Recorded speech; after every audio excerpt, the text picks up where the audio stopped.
Hey, welcome everybody. Thank you for joining us for another podcast episode of Get Inspired and Live in Your Power. And I have an amazing guest on with me today. This is Gary Norris. Hey, Gary, thanks for being here. Hey, thank you. I'm excited to be here, Wileen. Yeah, Gary and I go way back. We've known each other for probably a little over a decade, I think. Yeah. And we met through a real estate connection. And I don't know how far we'll get into how we know each other from then, but we are definitely going to be talking about your real estate stuff because Gary Norris is a real estate consultant. He's also an investor, he's an agent, and he also calls himself a rebel entrepreneur. He does things a little bit differently. He's a little more creative, which I think is awesome. And also motivator and a speaker. And he also put in his bio that he's a dad. He definitely is an amazing dad. I've met his kids and they are amazing. Gary has assisted hundreds of investors purchasing over 1,500 homes in some of the country's hottest markets, infusing over $100 million back into the American economy. I just think that like deserves a round of applause or something. It's just like amazing. And we got to know each other through that as well. Gary also speaks to businesses, real estate brokerages, investor groups, networking groups, and schools on being a rebel in their industry, as well as the power of proper mindset and motivation. Gary also speaks and trains at real estate investing and education seminars and conferences. So welcome. Thank you. I'm really grateful to reconnect with you. I'm just going to say the first time I met you was in a real estate seminars. You were speaking and I was sitting on the front row and tears were just streaming down my face because at the time I was working a job where I was making $12 an hour. My kids were at a point where they were just about to graduate from high school. I had some that were graduating from high school and I was like, I don't know if they want to go to college. I have no money to be able to give them, help them through college, help them buy their first home, any of that stuff. I just felt completely worthless as far as that went. And I was just bawling in that seminar because I thought, this is the answer. This is how. Because, there's only so many hours in a day and only so much you can do at your job to make more money. And this really opened up a huge opportunity for me, Gary. So I'm going to let you talk for a minute. No, I appreciate that, Wileen, because I was just getting a flood of the memories because I remember that night. I remember you were sitting with your husband, Clint, and it was nice because it was a small setting. It was a smaller setting. There's like 30 people there, or maybe even a little less. And I remember zeroing in on your eye contact. We made this eye contact and we felt this connection, like I need to go talk to this couple. And that's when I got to know you, just the very beginning of getting to know you, which turned into an amazing relationship that actually turned out to bless many lives, including your life and my life and many other lives where we got to play with each other for a few years. I remember finding out your name was Wileen and that you wanted to be a leader. And you know what I said to you right that first day, right? Yep. I'm like, what was it that I said? Wileen, when you can lead. That is exactly right. I'm like, Wileen, when you can lead. And you're like, oh my gosh, I love that. And your husband's like, I'm gonna remember that one. Yeah, that was I remember that moment. It was a really, really good moment. Because you remember certain moments in your life where you make connections that were supposed to have a purpose, and that one was one of them. And so when you called me a couple of weeks ago about being on your podcast, I'm like, of course, absolutely. Why wouldn't I? For sure. Thank you. That event where I met you, I almost did not say yes. And I think this is going to kind of lead into what we're going to talk about today, because I know you had a similar experience when, or you wouldn't have even been at that seminar to speak. You almost didn't say yes. And the reason why is I was mad at my husband because in the past I had wanted to do real estate and he said no. And now this one was his idea. And I'm like, oh, it's okay if it's your idea, but it wasn't. If it was my idea, it wasn't okay. And so I almost didn't go. But I think that my saying yes to come, that was such a huge change maker in my life. It actually opened up the way for me to quit my job I was making 3 times what I was at my current position in my job. And it helped me to, with my mindset. I mean, I just became a completely different person. I really did step into my power by saying yes to that opportunity. Yeah, you sure did. And your health journey increased Yeah. from that point too. Yeah, that's for sure. Tell our listeners about that time when you almost didn't say yes, or when you did say yes, but you I didn't fibbed give your along the real way. name. Oh my goodness. So I got turned on to real estate in like 1999 when I noticed a neighbor who was in his 20s and I was in my young 30s, but he was like 26. He was not working during the day. And I'd see him working on an old muscle car. And I'm like, what are you doing? How come you're not at work? And I thought I was really cool because I was a pharmaceutical sales rep and I had this great career with a job I really had wanted for so long. And I was finally a drug pusher, a pharmaceutical rep. And he's like, dude, I quit my job because I do real estate. And I'm like, what? I've always wanted to do real estate, never knew anything about it. And lo and behold, that piqued my interest right there. And I'm like, what do you do? And he told me what he did, what his little strategy was. That strategy was impressive to me. It was lease option real estate with brand new construction homes. And I remember I got to go out and learn some stuff. And I did. And fast forward a few years from the late 1990s to 2005, I was implementing that one strategy I learned from him. I knew nothing else. But that one strategy, while I was a drug rep, I was making about 80,000 a year, selling 4 homes a year, 2 in the spring, 2 in the fall. And in 2005, I'm like, I've been doing this now for 4 or 5 years. I've got a track record. If I quit my job and walk away from my salary, my car, and all my health benefits and go get educated, imagine what I could do if I knew what I was doing. I only know one little strategy. And so I did. March 8th of 2005, I quit my job, which was a big stretch. I've been certifiably unemployable since, but it was a risk. And then I delved into real estate education and coaching and mentoring, and I was just feeding myself as much as I could from 2005 to 2010. And by the time 2010 came, and even the real estate market came and it busted and crashed, and I crashed and burned along with it. But even though that happened, I still thought I knew everything. Like I'm not a very smart person. Like, oh, I've been through the worst of it all. I know everything. And I was frankly tired of investing into coaching at this point because I had been burned, and I had spent literally over $100,000 in years of real estate mentoring and coaching, which was all worth it, but I was just tired of it. So in 2000, at the end of 2000, in 2011, someone told me, hey, there's this company in Utah and they do real estate for people and they do all the work and it's for people that are too busy to do it. And I'm like, that does not exist. I get in the weeds of real estate. I help people get in the weeds, and you got to get in the weeds to make the money. That's what I thought. You just got to get in the weeds to do it. And that's where the opportunities are. And along that journey, I would have people that would tell me, well, I don't want to get in the weeds. I'm a doctor. I'm an accountant. I'm a school teacher. If someone would do it for me, that'd be great. And I just want someone to do the work and let me be the benefactor of it. And so when a friend told me this company was out there, I'm like, I was going with my blinders on and my guard up. And I remember I drove from Idaho Falls to Salt Lake, Utah. And when I got there, there was a lady at the desk and I need your name and your phone number and your email address. And I'm like, there is no way I'm going to be sold crap. So I just lied. I gave up my brother-in-law's name. I made up an email address and a phone number. And then I listened to the presentation and my arms were folded because I was ready for, I wasn't the best mindset at that moment. And at the end of that presentation, they weren't selling anything. In fact, he said, hey, we provide you some good information. If it resonates, great. We might want to have sit down and chat and we can talk about how we could work together.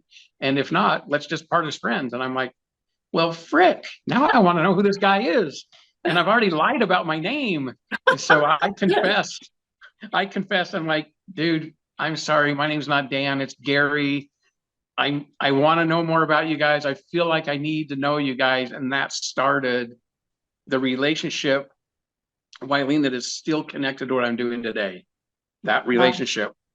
with that one man who I was on the phone today with my son and our other partner, doing another strategy call as we're growing what we're doing now, which isn't the same thing, but it's all connected still. And that relationship has carried me now for 13 years. Wow, that's amazing. And you know, that this podcast, Get Inspired and You Live in Your Power, it all starts with that moment of inspiration. And you know, you went in with your arms folded, telling him a false name, but then there was that moment when you're like, I want to know more. I want to know more about these guys. And you did get to know them a little bit more. And I know you even uprooted your family and you moved to Utah so that you could work with them because you were Yeah. 10 months later, I had moved to Utah. Yep. yeah. You're right. Yeah. And you know, we don't need to go into all the details, but I know that you said that you got burned in 2011. Is that what you said when we had that? That's when it ultimately crashed. It was Yeah. building for 3 years and it finally crashed and burned in 11. Yeah. And so you were kind of in a position that you were starting over again. And a lot of people, let's just talk about that for just a second, because I've known people who something has come crashing down around them and they're just like, no more. I'm not going to do real estate anymore. I'm going to go get a job. I'm going to, you know, whatever. I'm going to become a coach. Those who can't do teach, you know, or whatever, and not be involved in it again because it crashed and burned. But tell us what you did, because I know you made a different choice. I did, and it was not an easy choice, you know, but it was a choice. Everything is a choice. We found ourselves at the end of the day, 3 homes we had lost to foreclosure, including the dream home we had built 5 years before. My marriage on the brink of divorce. Ultimately, we saved that marriage for years. I've been divorced now for a couple of years. It ended up not succeeding. But at that point, of all the times she should have left me, that was the time, because we were just devastated financially, $250,000 in debt. We had some embezzlement happen with a business partner, had to let go of 6 employees, a non-real estate related company that we had to shut down because of just bad decisions made by with a partnership. And all of that kind of was me going against my wife's good judgment and saying, hey, I don't feel right about this. And I'm like, well, I'll take care of us. And so I have to give her a lot of credit for sticking with me in those years, because frankly, she could have bailed and I would have deserved that she did bail back then. But the point is, together we made a decision that we're not going to give up on each other, and we're not going to give up on our situation, and we're not going to go declare bankruptcy. We're going to figure our way out to dig out of it. And we made the decision to do it, and we were able to do it. It took us almost 2 years, but we were able to dig out, rebuild, and recoup, and kind of reestablish. And it was a lot of blood, sweat, and tears, but it was a lot of fun and amazing experiences and awesome motivation along the way. And if I'm recalling correctly, it was because of this new relationship that you had said yes to that allowed you to be able to get out of that so much quicker. Yeah, and it was like, I'm very entrepreneurial, and my spouse was like very I want structure.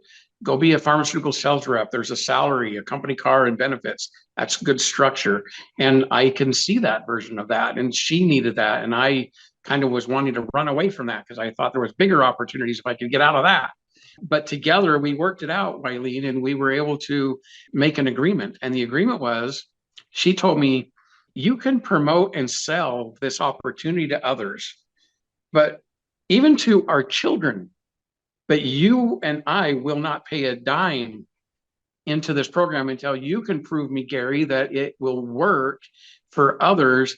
And the proof would mean you have to make $100,000 in commissionable sales and helping people get into a program. And once that 100,000 is made, then we can join that program.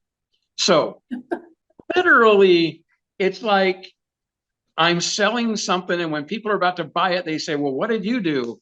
And I would say, it doesn't matter what I did. It matters what you want to do. Because frankly, I didn't do it. And that doesn't mean you shouldn't. It really is just a choice I made to stay married. And it worked out. And, you know, frankly, it just made me work that much harder, to where I knew it would work. And I knew this new relationship with these gentlemen was going to be I felt good about it. I met you and all these other people that we were meeting, and it was working. And frankly, I just made the decision. And my business coach would say, Gary, just imagine if you just could imagine the possibility of what life would be like. It only takes the possibility to create it. And that's what fueled me. That's what kept me going is the possibility is there. I've got to go promote it. I've got to sell it because I believe in it, even though I can't participate in it. I believe in it so much that I can still sell it. And I did sell it. And then we were able to participate in it. And we were high income earners, and we had a lot of fun, and we helped many friends and business associates succeed in real estate because of it. And I'm so grateful for that opportunity, that learning experience, even though I had to take a different route to get to it. Yeah. And, I really appreciate you sharing those little details. And I'm sure I knew, all of that at some point, but, I've forgotten some of those things. And it really does take away those excuses that we give ourselves about our circumstances. Oh, my husband's not on board, whatever. I just went through a major crash, my partner embezzled this money, and, like all the things that typically are not even that bad that we give ourselves as an excuse. And like you said, it fueled your reason, because you're having people ask you all the time. It's like, I got to hurry and get to $100,000 so that I can say that I was participating. Yeah, that is so true. And it's interesting because this company had a little program that is you help people that ended up buying houses. They just kind of tabulated houses that were purchased through people that you maybe help refer or connect to this company. And the reward was, I get on stage and hold up a big poster that congratulates you when 75 homes were purchased through the connections I made. And I got that award before I even paid money into the program to be able to buy a house myself. We had 75 homes get purchased through the power of people and relationships of other people that could participate in the program and buy homes in great areas around the country, even though I couldn't until I finally made that $100,000. And that was, it was a fun journey. It was really, it took us about a year to get to that. It took me all of 2012 to make that goal. And then in 2013, we could play with the company as a customer as well as a marketer, so to speak. I think one of the keys of what you said of being able to do that, like with integrity and with confidence and, with courage, is that what you just said, you were just as excited about them buying homes as if it had been your home.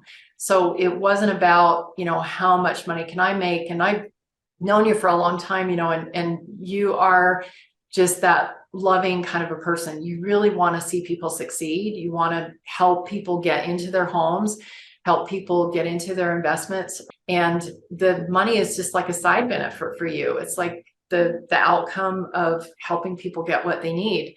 And I feel like that energy, that, what you bring to the table, that relationship capital that you bring to the table is really key. And it's probably one of the reasons why relationships has been such a key to your success. Yeah, I would agree that it's the relationships that fuel success, and it's relationships that create value. And when you create value and you build relationships, then money flows. And if you have that, of course, the goal is, I got money goals, right? We all have money goals, but those money goals are connected to people goals. And it's the people goals that have to happen. And it's the relationships that have to stay intact. And there's plenty of opportunity to burn relationships when things go south. The key is not to burn those relationships. And we might talk about that later, because I know that's part of what you do. But the important thing is, I may choose not to work with someone, but it doesn't mean I'm going to choose to not keep a relationship with that person that's on good terms, because unless it's a downright evil, dirty person. But just because I might not agree with someone or want to work with them doesn't mean I'm going to burn bridges and talk bad about them and then shun them. Not at all.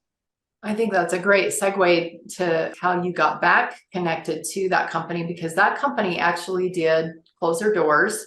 I was involved in that as well. And there were new opportunities that came about because of that, which I continue to participate in. I know you continue to participate in. But then there was a moment when both you and I I don't know if it was about the same time or different times, but we kind of parted ways, and not because they were doing anything wrong or anything. It just was, it wasn't a fit, at the time.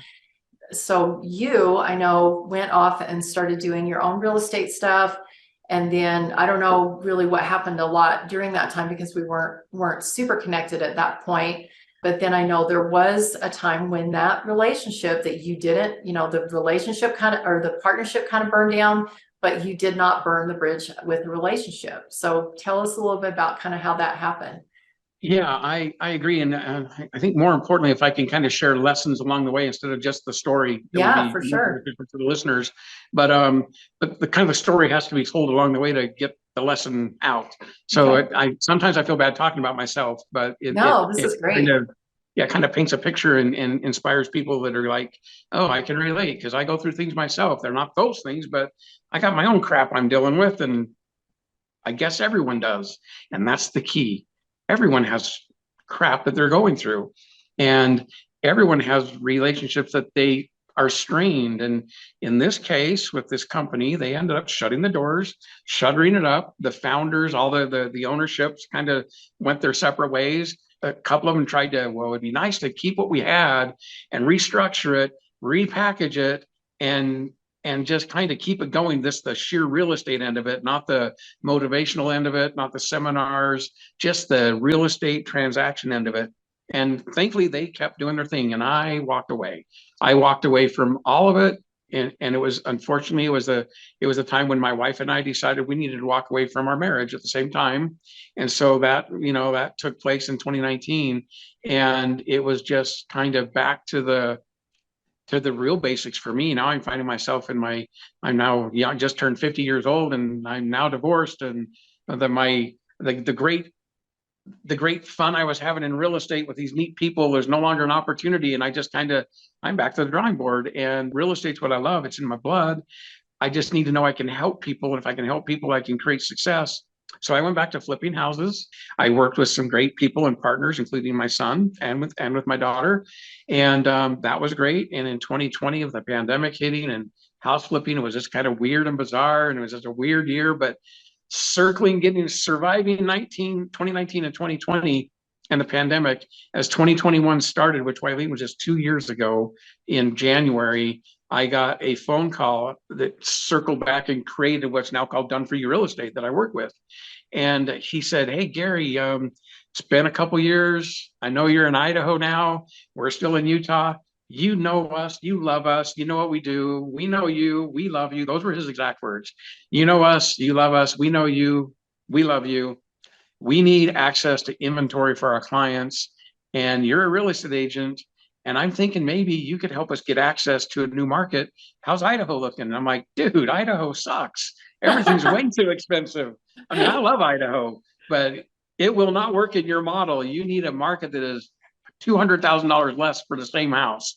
And he's like, okay, I know, but send us a few. We'll take a look at it. So I sent him a couple in Idaho, and he's like, oh yeah, we can't do that. But I said, I told you.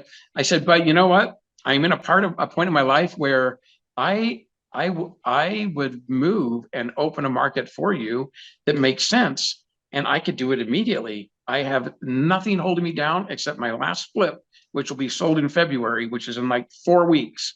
And he's like, well, let's talk. And so we talked over the phone, not even in person. Then we went down to Utah. We met him in person after about 3 weeks. And Wileen, within 60 days, we were up and running in a new market. I moved to Oklahoma City with my son. Never been to Oklahoma in my life. Never thought I'd ever live in Oklahoma. We opened up that market in July 1st of 2021. And we did it on a handshake with this company. And it was only because our relationship that we had and developed over the course of 9 years at that point, or 8 years, that we were able to do what we did with a handshake. And we went full board and helped him. I uprooted everything, relocated, took the risk, no guarantee, nothing. And we made two promises to each other. He said, Gary, you promised to me that you won't work with other investor groups for Oklahoma deals, and that you stick with us.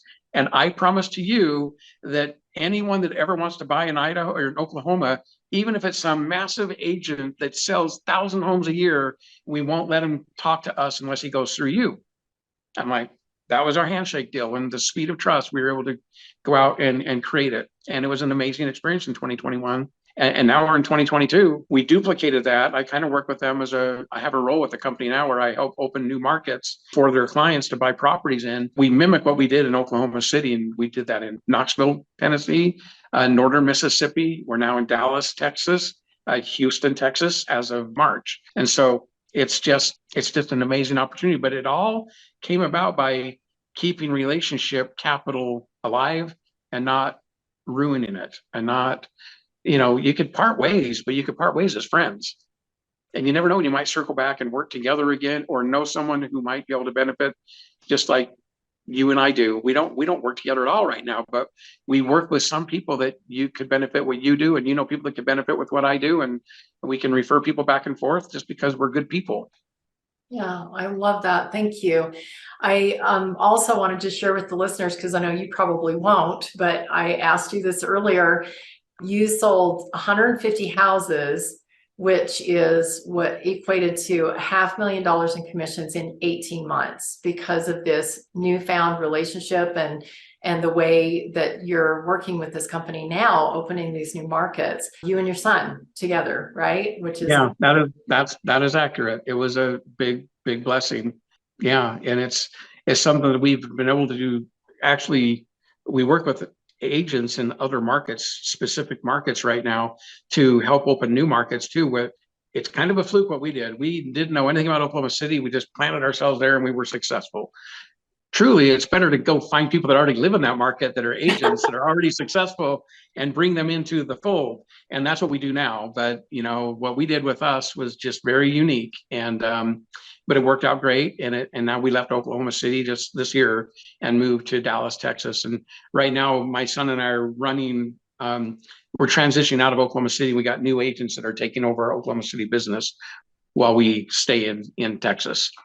And you know what? Texas is where I felt like I needed to be 2 years ago. And my son and I wanted to live in Texas, but when we did our research, Oklahoma City was where we were supposed to go. And so we did. Now it's been, Wileen, it was 2 years ago yesterday that my son and I, we first went to Oklahoma City for the very first time 2 years ago yesterday. I remember when I heard that you were heading out to Oklahoma City, I was like, Oklahoma City, what's out there? Why is he going there? A lot of flat ground and cowboys. Yeah, that's awesome. You mentioned the speed of trust. I know you got that from a book. I think you said like Stephen Covey's son or somebody. Yeah. He said, mm-hmm. and I'd never heard of that, but I do know the speed of intuition. I mean, that I run at the speed of intuition, and I really feel like there is like this energetic field that we tap into when we let go of the need to control and the need to be right and the need for everyone else to take care of us, and for all things to go right according to what we think is right. When things feel like they're falling all around us, to be able to hold on to that relationship capital and to not go away with grudges, because you and I both know that there were a lot of people who burned those bridges, during that time when everything ended. And we were talking, I can't remember if it was you and I that were talking or somebody else. I think it was somebody else that I was talking to about leaning on one, company, or one, like somebody that has a job that just relies completely 100% on that if that folds, if that falls apart, then it's like, what are we left with? And we're left with our relationship capital. We're left with the skills and the, everything that we've learned in the process. And you took both of those and built a whole new life. Yeah, thank you. And you're right. And that's kind of a key. And intuition, guided by your gut, which is intuition, it's a powerful thing. It can get you where you need to go. And you need to listen to that intuition. You need to listen to that, those gut moments, those gut checks when you're like, and sometimes, you might see things and go, oh, I'm too scared about this. Maybe that's my intuition telling me I shouldn't move forward. It also could just be that you're scared, and it's okay. And moving and uprooting and relocating, that's a risk, and it was scary, and there was no guarantee, but I knew that it was I knew I wouldn't be able to live with myself if I didn't take that step. I do not regret it at all. And it worked out. Even if it didn't work out, I wouldn't have regretted doing it because I felt like it was what I needed to do. And I think that's important for people to remember and just realize that even when things scare you, that doesn't mean necessarily that it's bad. It just means that it might be challenging your own self ability to take a step into that fear and find out that you still survive on the other side of that fear. Yeah, awesome. I think a lot of times, we forget when we talk to somebody like you and some of the other guests that we've had on the show, where you are living in your power now. That's what this is all about, is get inspired, then take that action. Now you're living in your power. When you're taking that action, you don't feel like you're in your power a lot of times. You feel like your world's falling apart. So, we have to remember that even people who are successful that, took action on that inspiration, there was a time where it didn't feel like really solid ground. Yeah, that's true. And you know what? That's even with whatever job anyone has. Yeah. Your job could be there today, but gone tomorrow. You never besmirch the fact that you're working in a career you like. Even if you don't like it a lot, you have a job. And if it ends, what do? You find another solution. Another opportunity. And you just move forward, come what may. But that's how we learn, it's how we grow, it's how our rough edges become smooth. Awesome. I know that I don't want to forget to make sure that everybody knows how to reach out to you and get a hold of you if they have questions about real estate, if they want to talk to you about maybe speaking or whatever, investing, whatever that they might want to reach out to you for. And you've given me a website to go to, rebelbizman, REBELBIZMAN.com. You also said that when you go there, if you decide to click on, what is it that they might click on? You can get a free game plan, a free consultation. Okay, yep. To see if you maybe are in a position to be able to invest in real estate. And I'll just tell you, when I requested a free game plan for myself, my husband and I, we didn't think we had any money. We actually they found 7 different ways that we could invest in real estate. So I would highly recommend that you request a game plan and mention my name or this Get Inspired to Live in Your Power podcast, because Gary will take extra special good care of you if you mention my name. And also he's given his email address, garynorris.dfy, like done for you, dfy@gmail.com. And we're going to put this information in the description as well, so you'll be able to have all the different ways to contact Gary. Yeah, thank you. That's very, very kind of you. I always like to, if people do reach out, I always like to ask, well, how do you find out? How do you connect with me? Just so I can, tell you things like, hey, Wileen, someone contacted me. And I just think love to hear. So it's always good to hear. Another one that's not on there, but you can go to dailyfastball.com.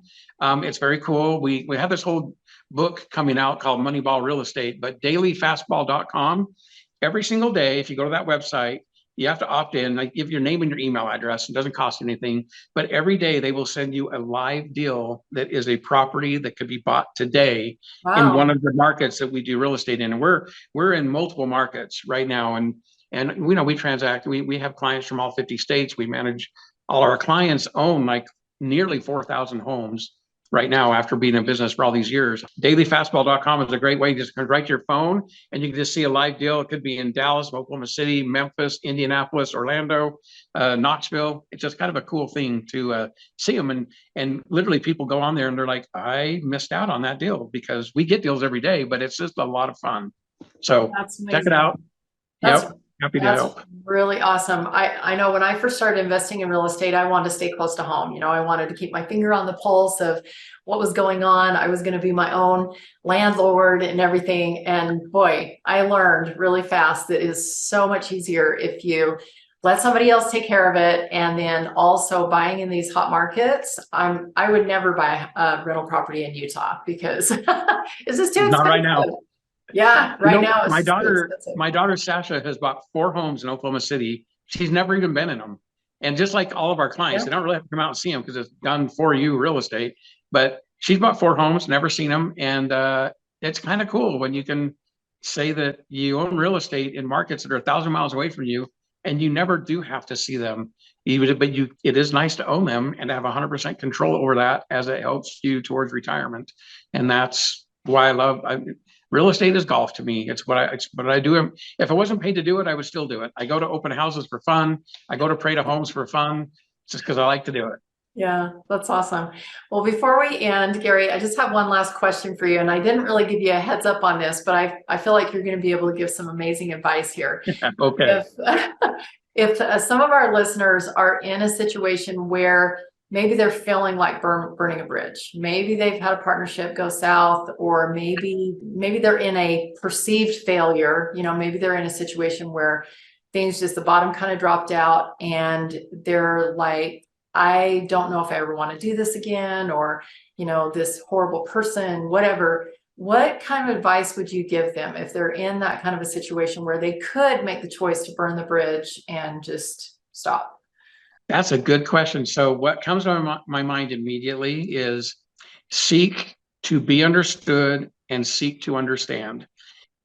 That's what I do. I try not, if I don't want to burn a bridge, I don't need to associate with that person, and maybe I never will want to, but I just want to have an understanding. Like, I can have the understanding that I don't understand, and I'm okay with that. What comes to my mind is I want to be understood and I want to understand, but if the parties can't come to an understanding, I can part my way and separate myself from that party without vitriol or throwing up my hands and being obnoxious to burn bridges. I just walk away.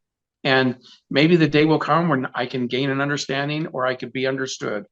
I'm okay if that day never comes, but I always leave the opportunity for it to maybe happen, because I chose to take a high road as I walked away, instead of flames and bombs and everything else. I guess my mantra, Wileen, and my son got this to me for my birthday, which I love.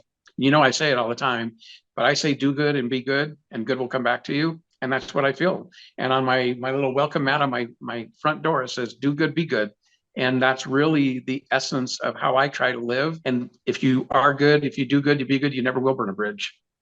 Doesn't mean you have to associate with them. Just don't burn the bridges. I love that. And it doesn't necessarily mean that things don't happen that are kind of like, what just happened? So as far as like, do good, be good, it doesn't necessarily mean that like your life's going to be all roses. And what I'm hearing you say, and what your life is a very good example of, is that if you do that and you take the high road and you allow situations to happen and just kind of keep the door open for a possible opportunity in the future, that a lot of times those opportunities come back around with the same people, like in your situation, or possibly a new opportunity that, Correct. is a brand new opportunity. I think a lot of times, when we have partnerships, and, a lot of people have gone into business with family or whatever, and then it just didn't work out. And then those relationships are ruined. And I think if we can just let go of the situation, and I love what you said, try to understand, love kind of is the bond, love is kind of the glue that holds it all together. And if we're seeking to understand, even if we're not receiving what we need from the other party, our energy is an energy of love that's gonna. Yeah. If as long as you're doing good and you're being good, or in my case, I'm doing good and I'm being good, you know what? The universe owes me one. That's how I look at it. The universe owes me one. It'll come back and it'll bless me somehow, because when you do good, good will come back to you. It may from different sources. It doesn't matter where, but just know, hey, you're owed one. And that's why you just try to do good and be good. And it does, they call it karma. And there's good karma and bad karma. I just say, hey, the universe owes me one today. So there you go. I love it. All right. Well, thank you so much, Gary. This has just been really fun reconnecting with you. And Awesome. and everything that you shared, I feel like is just really great advice. It's a great way to live. And it's wonderful, to have your example of showing how doing good and being good and keeping those relationships strong, or at least open, allowing the opportunities can come around and create some really great wealth, not just in financial, but also wealth in relationships Yeah. and, you know, with your son. I mean, there's just like so many blessings that you can count from taking that mantra. Yeah. Thank you so much. I appreciate that. And it's been a pleasure. Just make sure you give Clint a big hug from me. Tell him Gary says hi. I will. Thank you. Thank you so much. Well, Yep, you thank betcha. you. Yeah, you're welcome. And thank you all for being here, our listeners, for being on Get Inspired and Live in Your Power. Until next time, we're going to be having another wonderful guest on. So please join us next time. And until then, get inspired and live in your power.